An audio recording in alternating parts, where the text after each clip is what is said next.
Cinema ನಿಮ್ಮ ಹೃದಯಕ್ಕೆ ಹೋತು, ಓದಿದ್ದು ಬ್ರೈನಿಗೆ ಹೋತು. Brain gets tired, heart never gets tired. ಅದು ಸ್ವಲ್ಪ ಫ್ರೆಶ್ನೆಸ್ ತರಬೇಕಾಗ್ತದೆ ಒಳಗೆ. ನಾನು ಕೆಮಿಸ್ಟ್ರಿ ಪಾಠ ಮಾಡ್ಕೋ ಸಡನ್ ಆಗಿ ಹುಡುಗರಿಗೆ ಕೇಳಿದೆ, ಒಂದು ಪ್ರಶ್ನೆ ಕೇಳ್ತೇನೆ ಎಲ್ಲರಿಗೂ ಒಂದೇ. ಹುಡುಗರು ತಯಾರಾಗಿದ್ರು. ಎಷ್ಟು ಮಂದಿ ನಿಮ್ಮ ಅಜ್ಜನ ಹೆಸರು ಗೊತ್ತದ ಅಂತ ಕೇಳಿದೆ. ನಿಮ್ಮ ಅಜ್ಜನ ಹೆಸರು ಎಷ್ಟು ಮಂದಿ ಗೊತ್ತದ? ಅವ್ರಂದ್ರು ಅಜ್ಜಗ ಕೆಮಿಸ್ಟ್ರಿಗೆ ಏನು ಸಂಬಂಧ? ಒಂದು ಮಾಸ್ತರ್ ಕೇಳಿದ್ರೆ ಹೇಳ್ಬೇಕಲ್ಲ. ವಿಚಾರ ಮಾಡಿದ ಹುಡುಗರು, ಸರ್ ಗೊತ್ತದ, ಎಲ್ಲರ ಕೈ ಇತ್ತು. ಅಜ್ಜನ ಹೆಸರು ಎಲ್ಲರಿಗೂ ಗೊತ್ತು. ಓ ಭಾರಿ ಶಣ ಇದ್ದು ಹುಡುಗರು, ವೆರಿ ಗುಡ್. ಅಜ್ಜನ ತಂದೆ ಹೆಸರು ಎಷ್ಟು ಮಂದಿಗೆ ಗೊತ್ತದ? ಎಲ್ಲರೂ ಮಾರಿ ಮಾರಿ ನೋಡ್ಕೊಂಡ್ರು. ಒಂದು 8 ಕೈ ಎದ್ದು. ಅಡ್ಡಿಲ್ ಬಿಡು, ಅವ್ರಿಗಾರ ಗೊತ್ತದಿಲ್ಲ 8 ಮಂದಿಗೆ ಅಂದೆ. ಮತ್ತೊಂದು ಮಿನಿಟ್ ಪಾಸ್ ಆದ್ಮೇಲೆ ಕೇಳಿದೆ, ಅಜ್ಜನ ಹೆಸರು ಎಷ್ಟು ಮಂದಿಗೆ ಗೊತ್ತದ? ಕೈ ಕಡೆ ನೋಡಿದ್ರೆ ಯಾರು ಕೈ ಎತ್ತಲಿಲ್ಲ. ನಂದು ಏನು ವಿಚಿತ್ರ ಅಲ್ಲ, ನಿಮ್ಮ ಅಜ್ಜನ ಹೆಸರೇ ಗೊತ್ತಿಲ್ಲ ನಿಮ್ಗ, ಯಾಕ ಅಂತ ಕೇಳಿದೆ. ಒಬ್ಬ ಹುಡುಗಿ ಎದ್ದಿ ಅಂತ ಹೇಳಿದ್ಲು, ಒರಟಾಗಿ ಹೇಳಿದ್ಲು, ಸತ್ಯ ಐತೇನೋ. ಏನು ಪ್ರಯೋಜನ ಬಿಡ್ರಿ ಸರ್ ಅಂದ್ಲು. ನಂದು ಅಲ್ಲವ ತಾಯಿ, ನನ್ನ ಅಜ್ಜನ ಸರಿ ಕೇಳಕತ್ತಿಲ್ಲ, ನಿಮ್ಮ ಅಜ್ಜನ ಹೆಸರು ಏನ್ ಪ್ರಯೋಜನ ಅಂತೀಯಲ್ಲ ಅಂದೆ. ಹೌದ್ರಿ ಸರ್, ಏನ್ ದೊಡ್ಡ ಸಾಧನೆ ಮಾಡಿದಾರೆ ನೆನ್ಪಿಡ್ಬೇಕು ಸರ್ ಅಂದ್ಲು. ಆಕಿ ಸಿಟ್ಟು ನೋಡಿ, ಹೋಗಿ ಬಿಡುವ ತಾಯಿ, ಸುಮ್ ಕೂಡ ಅಂತ ಹೇಳಿ ಎಷ್ಟು ಕಂಡಪಟ್ಟು ಸಿಟ್ಟು ಅಜ್ಜನ ಮೇಲೆ ಆಕಿ.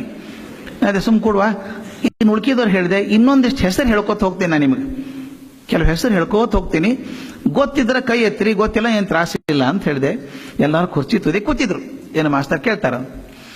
ನಾ ಹೇಳಿದೆ, ನೋಡ್ರಿ ಕೆಲವು ಹೆಸರು ನೋಡ್ತೀನಿ, ನೆನಪದ್ರೆ ಹೇಳ್ರಿ.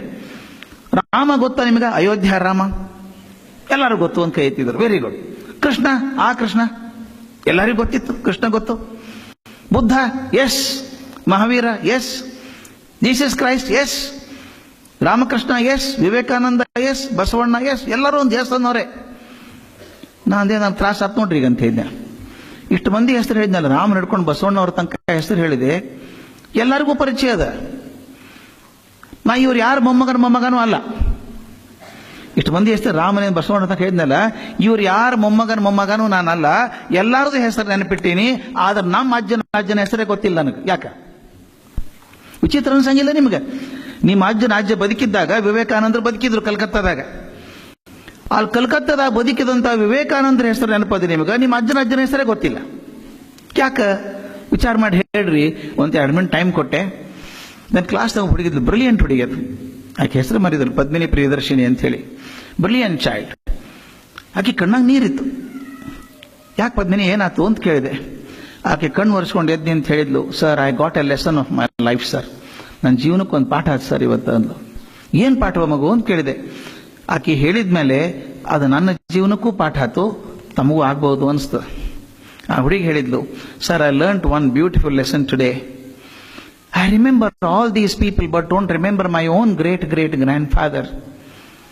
I learned A lesson that anyone who lives only for himself shall not be remembered by the world, and anyone who lives for others shall not be forgotten.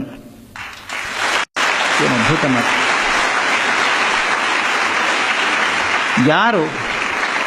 ಯಾರು ಪರಿ ತನಗೋಸ್ಕರ ಬದುಕ್ತಾನೋ ಅವನ ಪ್ರಪಂಚ ನಿರ್ದಾಕ್ಷಿಣ್ಯವಾಗಿ ಮರೆತು ಬಿಡ್ತದೆ.